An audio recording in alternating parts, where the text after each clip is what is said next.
Hey, so today I want to tell a story, and it's a real life story, so like it actually happened.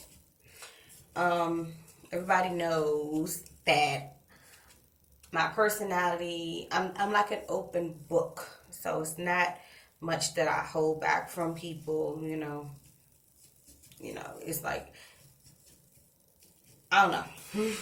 That's just me. So I'm going to tell a story about a situation that happened to me. I'm 34 now. Um, it's an incident that happened when I was 17. And I never really got a chance to tell my story because I heard the people behind my back, as if it didn't really happen, so I kind of kept it to myself. Um, and it was painful, but after all these years, 17 years, I'm ready to tell it, and I think it'll be like a, a, a weight off my heart or something that I was holding on to that I just need to release. I think it's therapeutic. So, like I said, I was 17. I was dealing with a guy. He was 32 years old.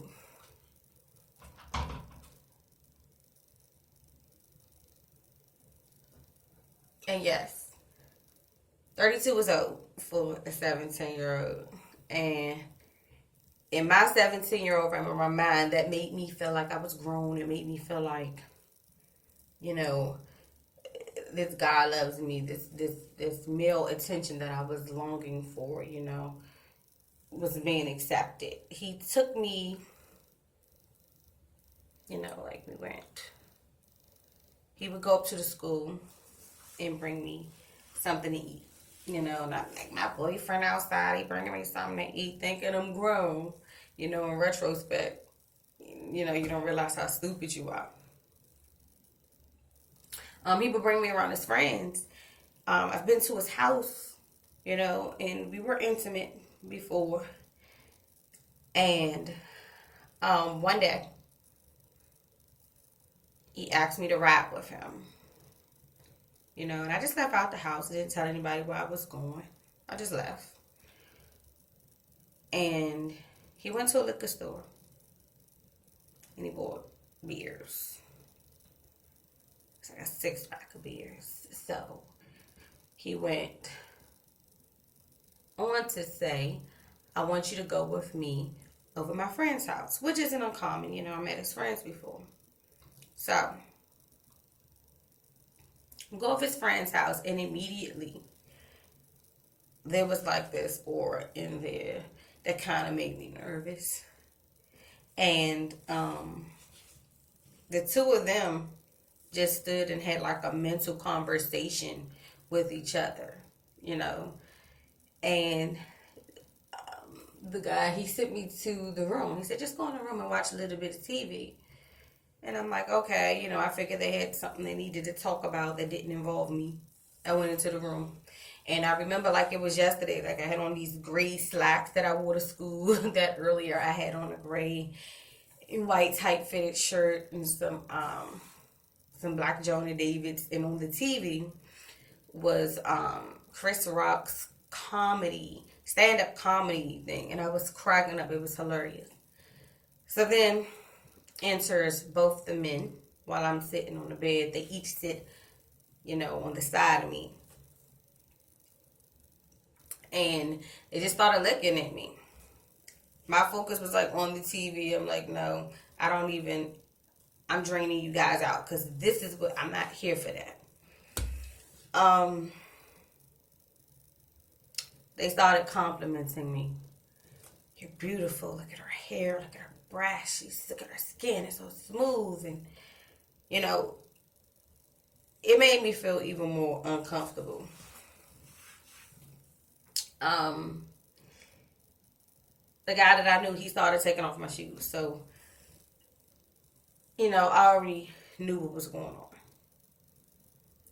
The other guy, he started to take off my shirt and I pulled it back down. And he forced it off. And started crying. You know, I knew what was happening. You know, I just started crying. They say, so you don't want this? And I'm like, no. And I'm thinking that when I said no, that's the end all be all. But no. Um, my crying got louder. And I don't remember which one, but I remember them telling me, don't make this harder than it needs to be. So I didn't want it to get even more physically like abusive. I laid there and I silently cried after that.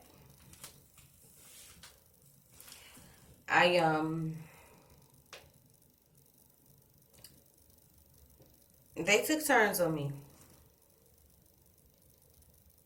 Like I was nothing and it was nothing that I wanted. They took turns on me. I was then told to get a washcloth and wash up. I went to the bathroom and I cried. I ran the water and I cried. I didn't want them to hear me cry. You know, I didn't want it to get bad. And I heard the guy step to the bathroom door and say, man, I'm going to get some more of that shit. He came in. He bent me over the sink.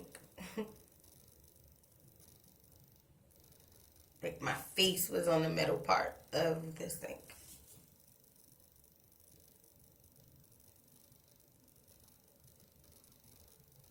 And it was the most roughest sex you could imagine.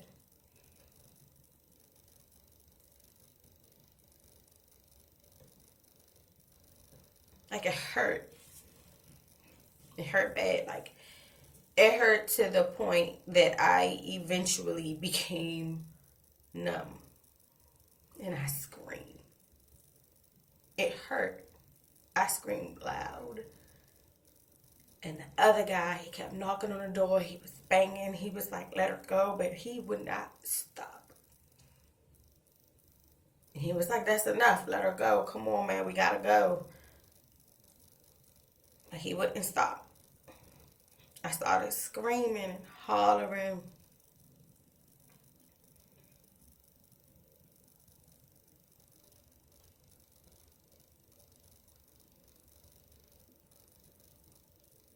And I guess my screaming and hollering made him get like out of the mood. He got mad. He stormed off.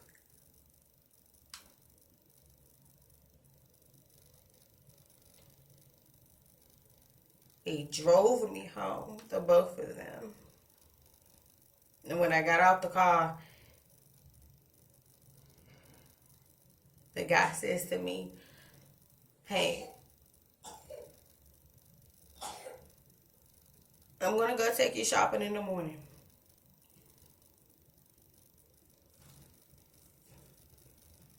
They just violated my body. They messed up my mind for life. They made me be terrified to be in a room with a guy. And if he wanted sex, I felt like I couldn't say no because I didn't want that situation to happen again. Like I had to give it to them. That's what they did for me.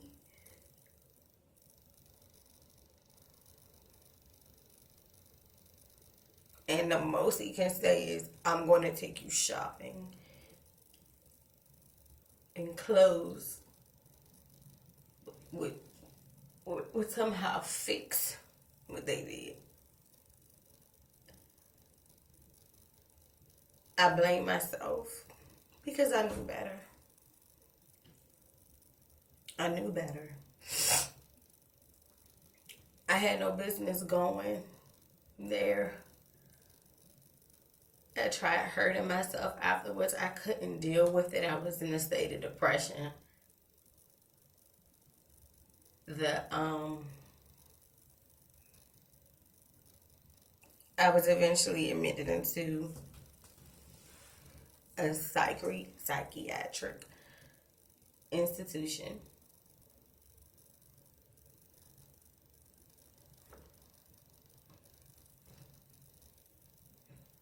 for issues that I would have to deal with for life, insecurities for life.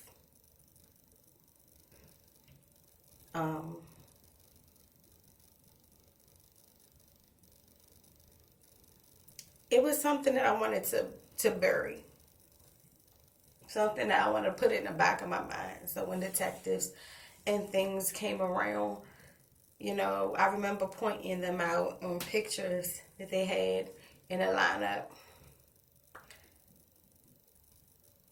Him, I knew off the back. The other one, if I saw him today, I wouldn't know who he was. But he had his way with me, and he damaged me. But what damaged me more is the lack of support I got from a lot of people, from saying, oh, she made it up, that really didn't happen. I got pregnant like a couple of months down the line. Oh, if she, was such a traumatic situation, how is she pregnant now? And I heard those stories. I just want to say, mothers, aunts, fathers, uncles,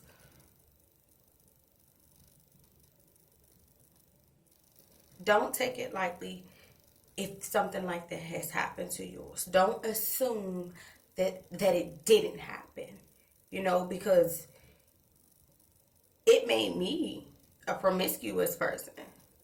It did. It made me actually long for the opposite. So I will go to different guys hoping that I will find something different from what they did to me. So don't think that I asked for it because I started to be a certain way. No one asks for that. No one wants to be like fucked up in the head mentally. Yeah, like for real.